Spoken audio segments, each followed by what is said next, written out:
তো অনেক মেয়ে ফোন করছে, হুজুর শবে বরাতের রাতের কি নিয়ত করব, হুজুর শবে বরাতের রাতের নামাজ কি? আমি জানি না। বলে কোথায় পাবো? আমি বললাম যে পড়ে তাকে জিজ্ঞেস কর। বলে হুজুর আপনি পড়েন? আমি না, আমি তাহাজ্জুদ পড়ি, আমি শবে বরাতের নামাজ জানি না। যদি বলেন হুজুর আপনি নামাজ পড়েন, আপনাকে বলে দিই, কেউ যদি শবে বরাতের রোজা না রাখে গুনাহ আছে? কথা বলে না। দেখেন হুজুররা বলবে কোনো গুনাহ নাই কেউ যদি রাখতে না পারে। কেউ রাখলে নেকি আছে। আমাদের দেশে রোজা কারা রাখে জানেন? জীবনে যারা নামাজ পড়ে না তারা রোজা রাখে। আসল রোজা রাখে না, শবে বরাতের রোজা নিয়ে মারামারি করুন। এই কালকে আমি মোবাইলে আস্তে আস্তে দেখছিলাম, কোথাকার হুজুর জানি না, তিনি বলছেন হালুয়া রুটি করবে, হালুয়া রুটি খাবে। কে বলেছে? আমরা বলেছি হালুয়া রুটি খাওয়া হারাম? কে বললে? আমি বললাম হালুয়া রুটি খাওয়া ভালো, আমিও তো খাই। আমি চালের পিঠে খাই না, গমের আটা খাই, হালুয়াও খাই। কিন্তু কেউ যদি বলে শবে বরাতের দিনেই করতে হবে, এর থেকে বড় বেদাত আর কিছু না। শবে বরাতের দিনে হালুয়া রুটি করতেই হবে, এর থেকে বড় বেদাত আর কিছু নাই। আমি বলে গেলাম, যদি বলেন মন গেইছে করে খাচ্ছি, আলহামদুলিল্লাহ, করে রোজ খান না, কে মানা করেছে? আপনার কালকে মনে হয়েছে যে কালকে শবে বরাতের দিনে সুযোগ আছে, বাড়িতে আছি, কই গো আজকে একটু পিঠে করো না, খাই। আজকে একটু পোলাও করো না, খাই। খান, কে নিষেধ করেছে? কালকে খান, আজকে খান, পরশু খান, তরশু খান, রোজ খান, কোনো অসুবিধা নাই।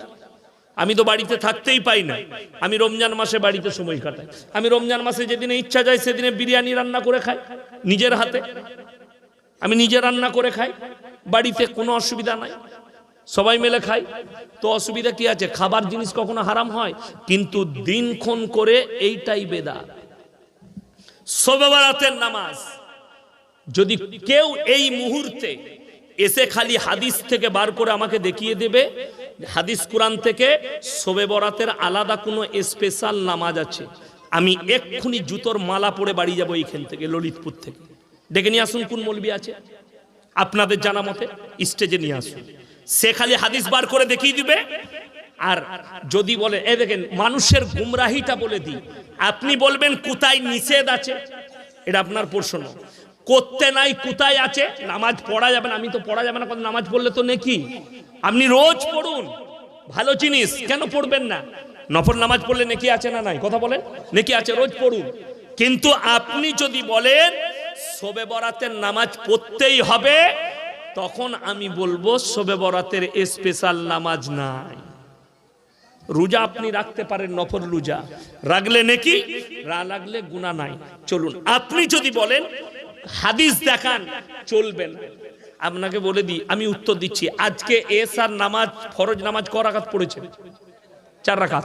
আমি ইয়াসিন যদি বলি যে কাল থেকে 6 রাকাত পড়বে, কি চাইবেন আমার কাছে? কথা বলে না, দলিল চাইবেন যে আপনি হাদিস থেকে দলিল দেন 6 রাকাত কেন পড়বো। আমি যদি বলি পড়া চলবে না, ওই দলিলটা দে, তো এই মৌলবি খুঁজে পাবে? এই যে জায়গায় জলসা করছি, আমি যদি বলি জায়গাটা আমার বাপের, কি চাইবে? দলিল।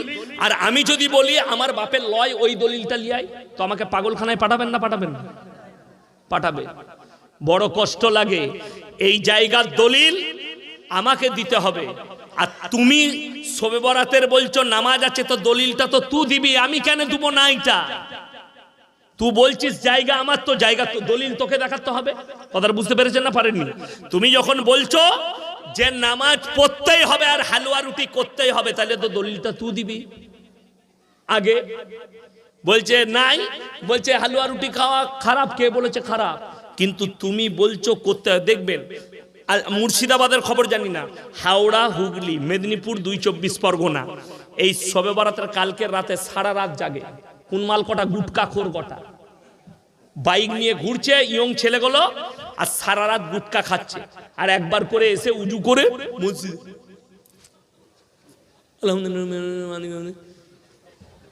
বলে কত রাকাত পড়লিবে? বলে 50 রাকাত, 175 রাকাত। তোর নামাজটাই হয় না, ও 175 রাকাত নামাজ। এই নামাজ কখনো কবুল হয়? আমি নামাজ আপনাদিকে বুঝাবার জন্য আয়াতটা পড়েছি। আল্লাযীনা হুম ফি সালাতিহিম খাশিউন, যে নামাজটা পড়বেন নামাজের মধ্যে জান থাকতে হবে, খুশু খুজুর সঙ্গে নামাজ আদায় করতে হবে। আমার নবী বিশ্ব নবী বললেন ফাইন্নাহু ইয়ারাক, ভাইয়েরা মায়েরা শুনে যান, 2 রাকাত নামাজ পড়বেন কিন্তু নামাজটার মধ্যে জান থাকতে হবে, খুশু খুজু এবং ধীর স্থিরতা থাকতে হবে তোমার নামাজের মধ্যে। নবীজি বললেন ফাইন্নাহু ইয়ারাক, তোমরা যখন নামাজে দাঁড়াবে মনে মনে ভাববে আমি আল্লাহকে দেখতে পাই বা না পাই, আমার আল্লাহ আমাকে অবশ্যই দেখছেন। এটা মনে মনে ভাববে, নামাজের মধ্যে তোমার মনোযোগ আসবে যে আমি আল্লাহকে দেখতে পাই বা না পাই, আমার আল্লাহ আমাকে অবশ্যই দেখছেন। আর নামাজ হচ্ছে কম্পালসারি। যদি বলেন শবে বরাত, শবে বরাত কিন্তু আমার বক্তব্য আছে সবারই জন্য নয়। যারা 5 ওয়াক্তের নামাজ পড়ে, যারা রমজানের 30টা রোজা রাখে, তারাই রোজাটা রাখলে লাভ আছে। আচ্ছা আপনি বলুন, স্কুলে উচ্চ মাধ্যমিক পরীক্ষা চলছে না চলেনি? চলছে। একটা ছেলে কোনো পরীক্ষা দেয় না, যদি রেজাল্ট আনতে যায় তাকে মাস্টার ঝাঁটা করে মারবে না মারবে না? মারবে। মানে তো যদি কবরে আপনি যান আর ফেরেশতারা জিজ্ঞেস করে যে তোর ফরজ নামাজ, বলে ওটা পড়তে পারিনি। রোজা, বলে ফরজ রোজাও রাখতে পারিনি। তবে কি আছে? বলে মুহররমে খালি লাঠি খেলে বুক চিড়েছি, শবে বরাতে হালুয়া রুটি খেয়েছি, আর মুহররমে এই করেছি। তো বলে তুই রেডি হ, তোকে কাবাব শাখা করবো। তাকে মারবে না মারবে না? ফরজ নামাজ নাই, ফরজ রোজা নাই, আর তুমি বলছো আমি জান্নাতে যাব। বড় কষ্টের বিষয় না আমার ভাইজান, ওইভাবে জান্নাত পাওয়া যায় না। মুমিন হতে গেলে প্রথম শর্ত আপনাকে নামাজি হতে হবে। সবাই নামাজি হবে, জোরে বলুন ইনশাআল্লাহ। হে আমার যুবক যারা নামাজ পড়ো, আজকে কষ্টটা ওই জায়গায়। তুমি কাঁদছো, বাবরি মসজিদ ভেঙে গেছে, সেখানে রাম মন্দির তৈরি হয়েছে। তুমি কাঁদছো বাবরি মসজিদের জন্য, আর তোমার মসজিদ কাঁদছে তোমার জন্য। তুমি নিজের গ্রামের মসজিদে তুমি নামাজ পড়ো না। কথাটা ঠিক কি না? কথা বলে। তুমি কাঁদছো বাবরির জন্য, আর তোমার মসজিদ কাঁদছে তোমার জন্য। আজকে আপনারা দেখতে পাবেন, মুসলমান যদি প্রকৃত নামাজি হতো তাহলে কাটরা মসজিদ তালা পড়ে থাকতো না। মুসলমান যদি প্রকৃত আল্লাহকে ভালোবাসতো, রসুলকে ভালোবাসতো, আজকে আদিনা মসজিদে এসে তার হিম্মত হতো না যে সেখানে পুজো করি। করেছে কেন? আপনার আমার কারণ। আপনি তো নিজের মসজিদ আবাদ করেন না। আজকে বিশ্বাস করতে পারবেন, টাকা দিয়ে মাটবেল দিয়ে মসজিদ করে দেওয়াটাই জান্নাতের নিশানা। আপনি খালি মসজিদের চাঁদা দিয়ে দিলেন, এটাই আপনার প্রেরণার নিশানা? না, এটা প্রেরণার নিশানা নয়। প্রথম হচ্ছে মসজিদ তৈরি করবে তো করবে, মসজিদকে আবাদ করো। মসজিদের আসল খোরাক মাটবেল পাথর নয়, আসল খোরাক মসজিদকে দামি করা নয়, আসল খোরাক হচ্ছে মসজিদের নামাজি।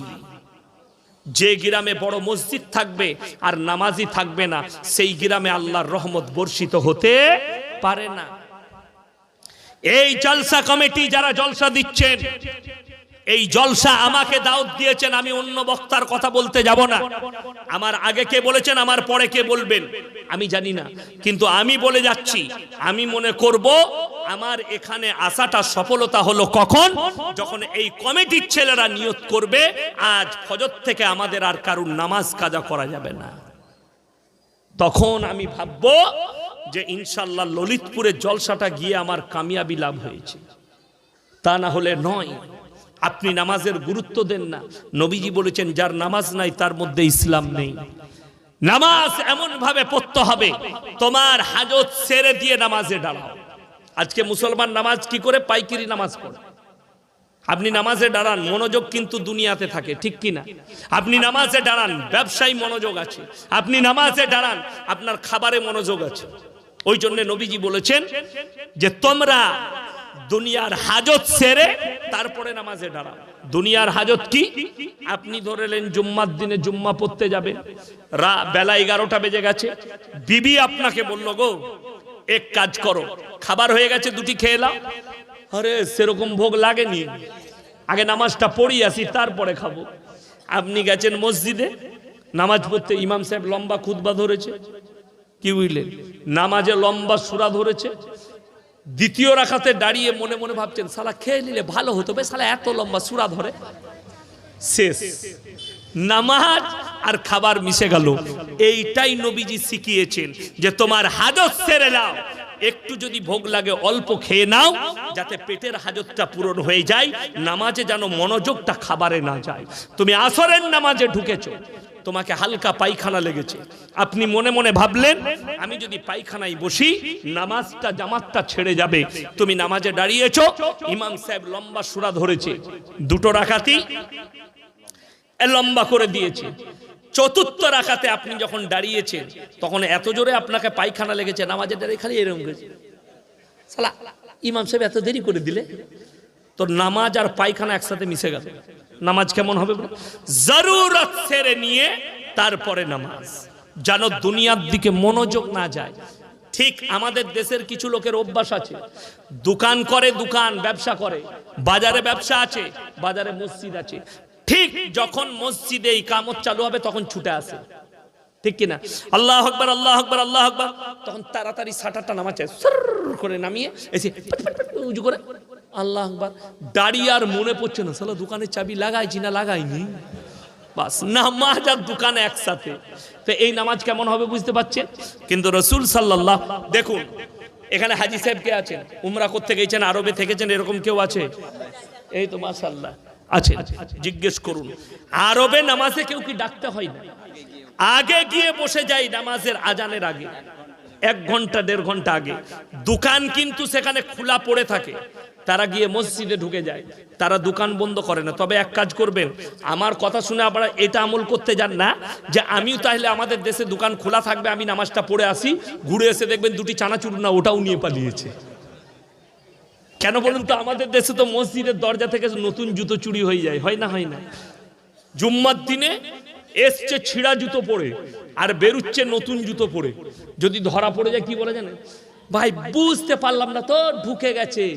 আর ধরা পড়ে গেলি এটা বলবে, আর ধরা না পড়লি মাল চলে গেল।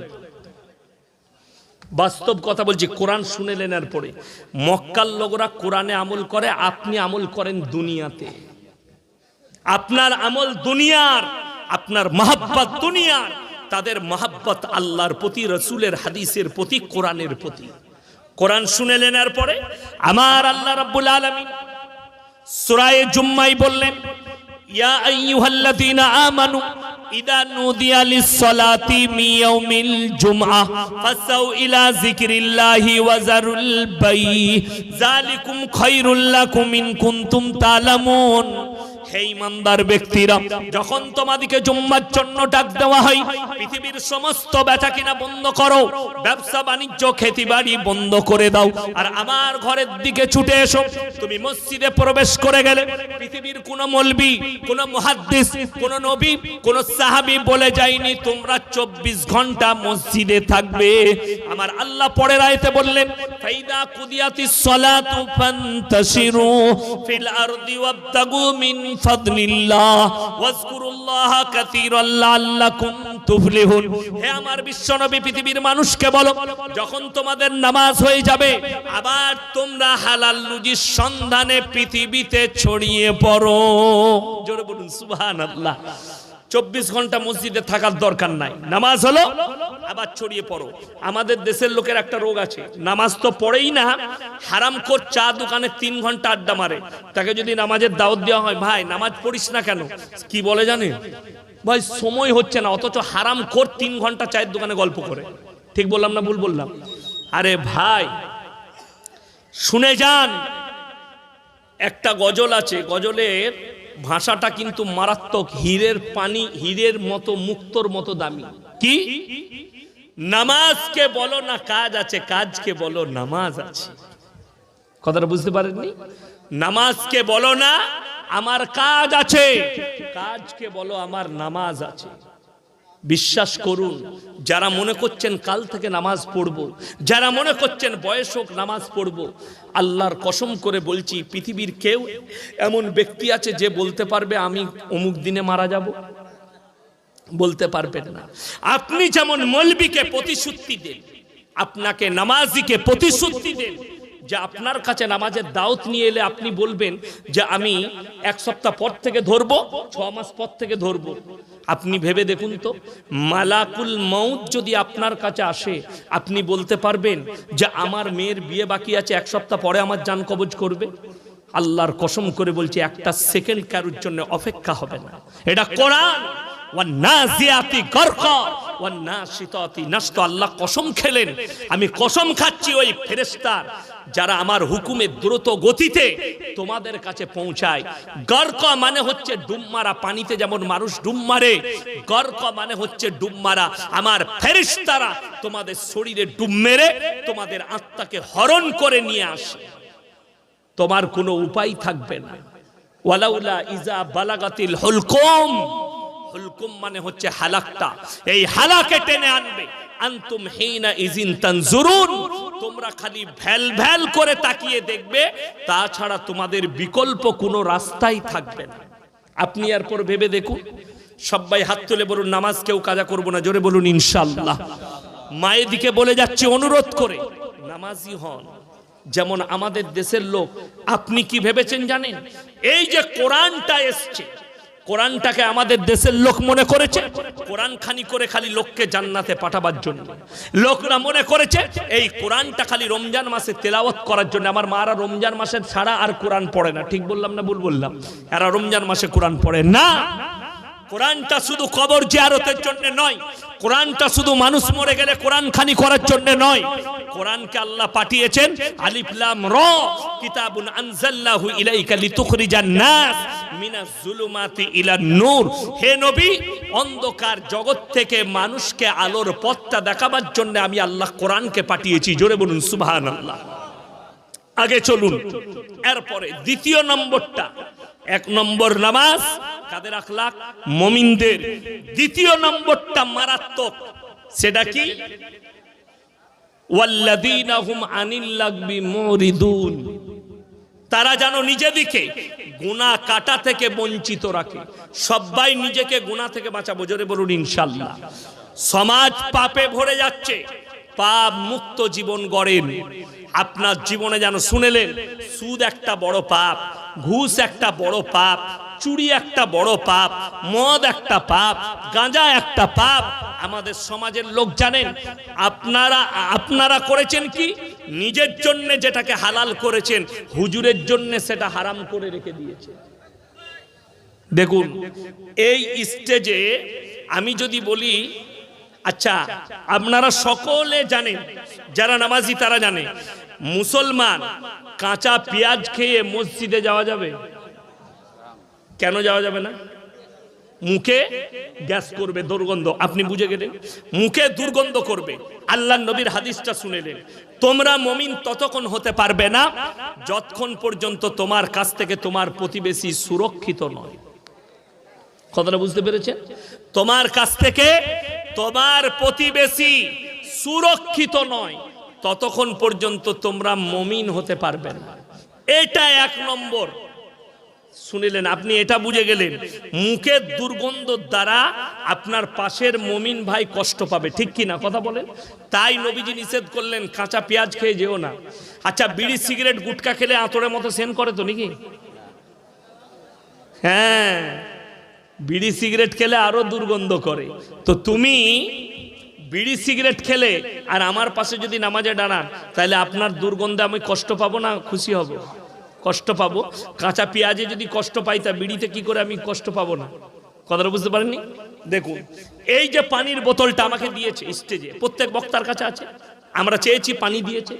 এই বোতলে লেখা আছে, ধরেলেন লিখে দিয়েছে ইনারা, কি লিখেছে? এটার মধ্যে বিষ মিশানো আছে, খেলে মারা যেতে পারেন। এটা আর পান করা যাবে? কেন করা যাবে না? আত্মহত্যা করা ইসলামে জেনে শুনে কি হারাম, পাপ। তো জেনে শুনে পান করা যাবে না। সিগারেটের প্যাকেটে, বিড়ির প্যাকেটে, গুটকার প্যাকেটে লেখা আছে ক্যান্সারের কারণ, হানিকারক, লেখা আছে না নাই? আপনি তারপরেও দেখে শুনে আপনার জীবনের ক্ষতি করছেন, তাহলে আপনি নেকির কাজ কি করে করছেন? হুজুরের কাছে ফতোয়া নিয়েছেন, হুজুর বিড়ি সিগারেট খাওয়া কি? হুজুর বলেছে মকরু। যদি মকরু হয়ে আপনার খাওয়াটা যদি চলে, তাহলে হুজুর খেলে দোষ কোথায়? আমি যদি এখনই বলি আমার লাগে একটা ক্লাসিক সিগারেট নিয়ে আয়, তো আপনারা কি বলবেন? এর বায়ান আর শোনা যাবে না। আপনার ইমাম যদি সিগারেট খায়, তার পেছনে নামাজ পড়বেন না তাড়িয়ে দিবেন? তাড়াতাড়ি বলুন। তাড়িয়ে দিবেন। ইমাম খেলে হারাম আর তু খেলে মকরু, কি করে পেলি ফতোয়াটা? কথাটা বুঝতে পারেননি? সব থেকে বড় জিনিস শুনেলেন, আপনি তো মুক্তাদির কাছে, একটা মুমিন ভাইয়ের কাছে 2 মিনিট 5 মিনিট 10 মিনিট নামাজ পড়বেন, ঠিক কি না? কথা বলেন। মসজিদে দাঁড়িয়ে ওইটুকু টাইমে সে যদি কষ্ট পায়, মুখের দুর্গন্ধে, তাহলে ভেবে দেখুন, যারা এখানে বিড়িখোর, সিগারেটখোর, গুটখাখোর আছেন, তোমরা তোমাদের বিবিকে জিজ্ঞেস করবে যে আমি তোর মুখে চুমু খেলে তোর কষ্ট হয় কি হয় না? হাসছেন? বড় দামি কথা। তোমার বিবির বুকটা চিড়ে দেখানোর নয়। তোমার বিবি যদি কষ্ট পায়, তোমার গুনাহ লেখা হবে, তোমার জানা নাই তোমার বিবিও একটা মুমিনা মেয়ে।